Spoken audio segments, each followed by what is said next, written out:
Hello, how's it going? Today, we're continuing the story of the War of the Ancients, and we'll be talking about the Highborn of Soramar, the Sundering, and then finishing off Chapter 3 with a little side story about why Pandaria disappeared. So let's go!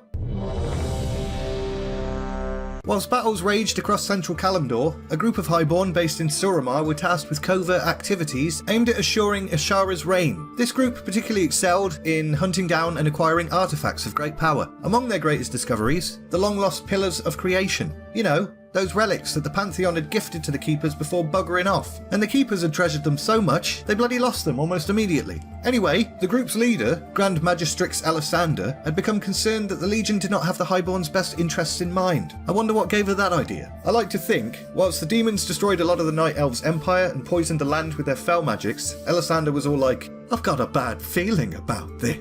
But then the demons started planning to use Soramar as a staging ground for the war, and Alisander was like, oh no you bloody don't, you demon swine. The Legion wanted to form a gateway to the Twisting Nether within the city's most prominent structure, the Temple of Alluding. But Alisander knew such a portal would likely destroy Soramar and everyone who dwelled within. So the Grand Magistrix and her followers came up with a plan. Sabotage! They grabbed the Pillars of Creation and led an assault. Just as the new portal began to open, they channeled their magics through the Pillars of Creation and closed the gateway. Though they had technically struck a massive blow to the Legion's plans, they had no intention of continuing to fight or join the Night Elf resistance, but they knew that their actions would face consequences. So they used the Eye of Aman'Thul to create an immense fount of arcane magic called the Nightwell. They used this source of power for nourishment and to protect them from future threats. A massive bubble shield isolated Soramar. Over time, the Nightwell would change Alisander and her allies, transforming them into a new race called the Nightborn, or Shaohao. Meanwhile, the Night Elf resistance was still trying, bless them. A brave new leader had emerged called Jared's Shadow Song. He was a brilliant strategist and had worked tirelessly to stop the Night Elves from being racist, mainly. And now that they were less racist, he'd invited other races to join the rebellion. The Earthen, Tauren, and Firbolgs. Another group of Highborn had defected, led by Dathramar Sunstrider. They'd realised the demons would bring ruin to Azeroth, and so they'd abandoned Ashara and pledged their lives to the resistance. Even the Wild Gods had finally bloody joined, and they'd brought other creatures with them like Dryads and Treants. Under Shadow Song, the resistance launched a desperate assault on Zinashari itself. Thousands upon thousands of demons fell. But thousands upon thousands of Azeroth's mighty defenders fell as well. Even the Wild Gods found themselves overwhelmed against the Legion's seemingly numberless ranks. With each death, the forests atop Hyjal shivered, and the wind was like, oh no! Whilst all this was happening, Malfurion, Tyrande, and a small elite force journeyed to the shores of the Well of Eternity. They hoped to reclaim the Dragon Soul and stop the Legion from using its powers. Suddenly, Illidan appeared and was like, sup brah?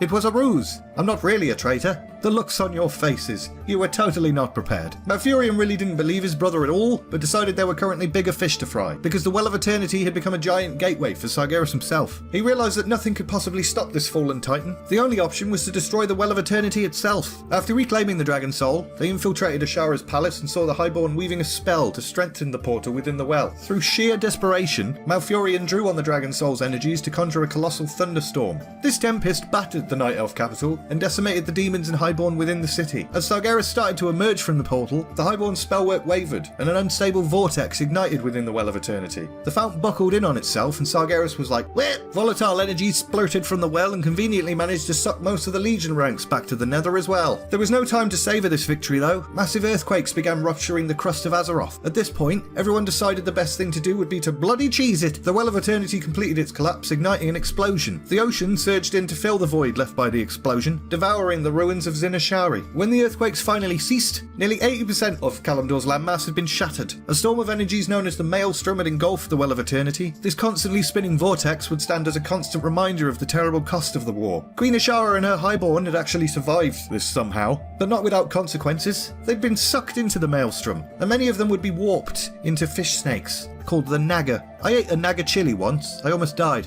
But anyway, now even more powerful, Lady Vash and Ashara would quietly build the Naga capital of Nazjutar at the depths of the ocean. I would usually do this next bit as a mini video over the weekend, but I think I'm busy, so I'll just do it now. Prior to the War of the Ancients, there was a Pandaren emperor named Shaohao. As was tradition with new emperors, he'd visited a mystic Jinyu who would talk to water and tell him his future. The Jinyu foresaw a horrible invasion and the land itself howling in pain. Shaohao didn't like the sound of that, so he went to see the August Celestials and his mate the Monkey King to try and make sense of this vision. With their help, he expelled the negative emotions within his heart, and his anger, despair, doubt, fear, hatred and violence took physical forms and became Shah. So he had a fight with them, and then locked them away deep beneath Pandaria. He then founded the Shadow Pan, an elite order of Pandaren soldiers that would stand watch over these imprisoned Shah. He was now full of confidence and purpose and a bit of wind. He set out to the Vale of Eternal Bosoms to perform a grand task, separate his land from the rest of Kalimdor before the Sundering. It would have been nice if he'd warned people it was going to happen, but no, he's going to do this instead. He focused his powers, but try as he might, nothing happened, and his doubt and fears immediately returned. As the Legion's fell magic set the sky alight, Shaohao called out desperately to Yulong, and she was like, "Hey brah, this isn't just your empire, you know.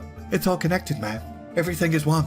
Bye brah." Shaohao understood the Jade Serpent's hippie advice. To save his land, he'd need to become one with it. He cleared his mind and merged his spirit with the land itself, and forced it to break away from the rest of Kalimdor. His essence shrouded Pandaria in a thick mist that would hide it from the outside world and protect it from the Sundering. For the next 10,000 years, Pandaria remained hidden and faded into legend. And in the spirit of always ending on a negative note, Shaohao had missed one negative emotion within himself: pride. And that's probably going to bite someone in the ass. And we're leaving it there! We've finished chapter 3. It's been emotional. I know it's taken me like 5 months to get to this point, but it still feels like an achievement. Next week, we'll be talking about the World Tree, Tyranda's Sentinels, the war with the Satia, and a whole bunch of other things as we rapidly approach the Dark Portal. We're about to start the final chapter of Chronicle Volume 1, folks, so if you'd like to see that, make sure you're subscribed and come back on Tuesday. If you enjoyed this video, press the like button, talk to me in the comments. And all that's left to say is, thanks very much for watching, and see ya!